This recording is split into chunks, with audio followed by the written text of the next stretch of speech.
এটা কোন ধরনের আশেকে রসুল যিনি কোরআন শরীফ পড়তে জানেন না? এটা কোন ধরনের আশেকে রসুল যিনি নামাজ পড়েন না?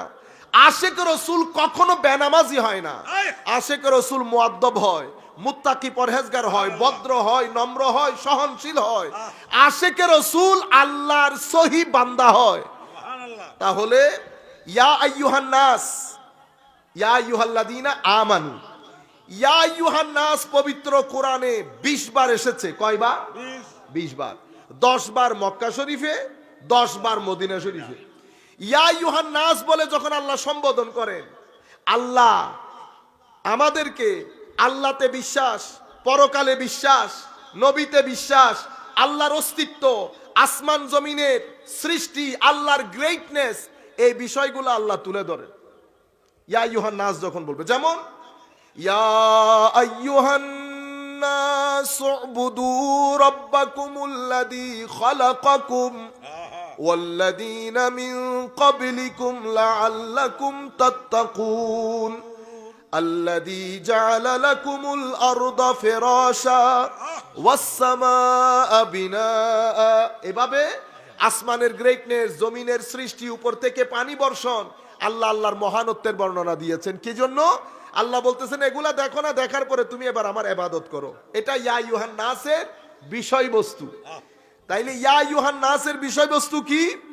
বিশ্বাস, আল্লাহর মহানত্ব, আসমান জমিনের সৃষ্টি, পরকালে বিশ্বাস, এগুলা হচ্ছে ইয়া আইয়ুহান নাসের বিষয়বস্তু। দ্বিতীয় ইয়া আইয়ুহাল্লাযীনা আমানু 89 বার কোরআনে পাকের মধ্যে এসেছে। কয়বার? 89 বার।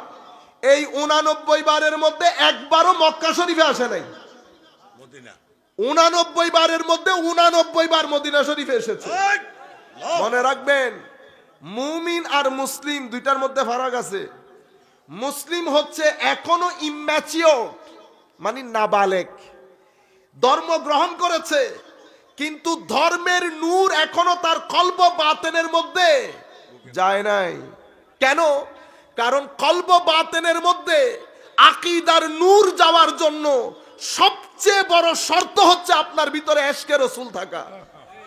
আমার নবীর আদব তাজিম এশক বাদে ঈমান নূর হয়ে আপনার ভিতরের জগতে যায় না। সেই কারণে গ্রাম থেকে কিছু লোক এসেছে, তারা বলতেছে ওয়াকালাতিল আরাব, গ্রামীণ লোকরা বলতেছে আমরা মুমিন হয়েছি। আমার আল্লাহ বলতেছেন হাবিব তাদেরকে বলে দেন আমি মুমিন হয়েছে, এই কথা যেন তারা না বলে। তো কি বলবে? তাদেরকে বলতে বলেন আসলাম না বলতে, আমি মুসলমান হয়েছি। কেন? কারণ এখনো পর্যন্ত ঈমানের ভিতরের জিনিস তাদের ভিতরে এখনো ঢুকে নাই।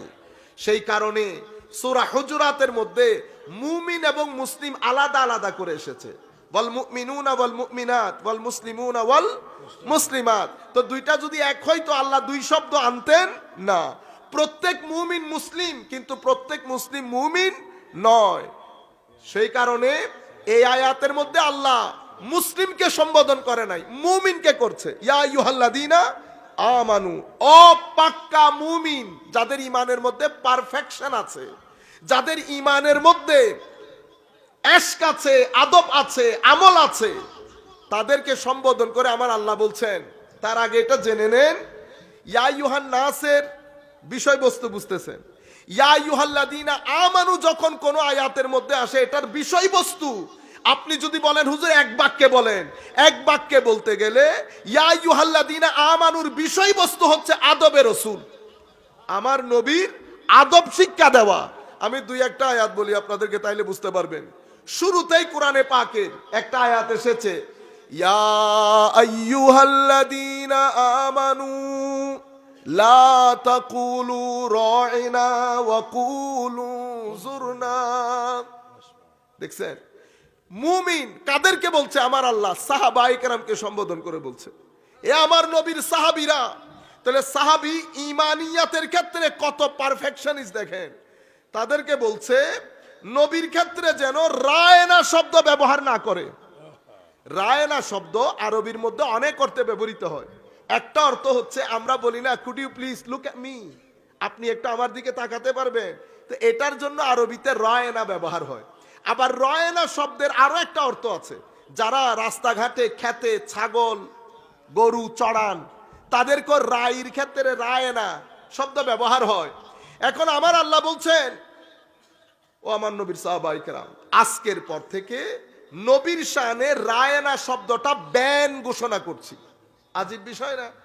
আল্লাহ রাব্বুল আলামিন বলছে আমি রায়না শব্দ ব্যান ঘোষণা করছি, তোমরা রায়না শব্দ আমার নবীর শানে আর ব্যবহার করবে না। সাহাবায়ে কেরাম চিন্তায় পড়ে গেলেন, মাওলা এটা কি ধরনের রায়না শব্দের মধ্যে দোষ কোন জায়গায়? পরে আমার নবীর ব্যাখ্যার মাধ্যমে বুঝতে পেরেছে যে মুনাফিকরা সাহাবায়ে কেরামের সাথে বসে আমার নবীকে রায়না বলে ভিতরে ভিতরে ছাগল ছড়ানোর দিকে, বুঝতে পেরেছেন, ইঙ্গিত দিতেন।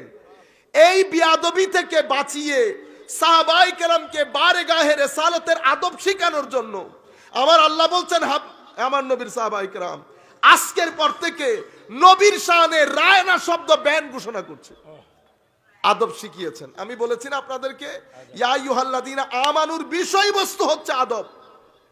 আচ্ছা, এরপরে দেখেন, ইয়া আইয়ুহাল্লাযীনা আমানু ইস্তাজিবু লিল্লাহি ওয়ালির রাসূলি ইযা দাআকুম লিমা ইউহয়িকুম। আমার আল্লাহ বলছেন, ও আমার নবীর সাহাবায়ে কেরাম, তোমরা আল্লাহ এবং রসুলের ডাকে সাড়া দাও, আল্লাহ এবং রসুলের আহ্বানে সাড়া দাও। কখন? ইজা দাআকুম, যখন তিনি আহ্বান করেন। আহ্বানকারী একজন, সাড়া দিচ্ছি দুইজনকে।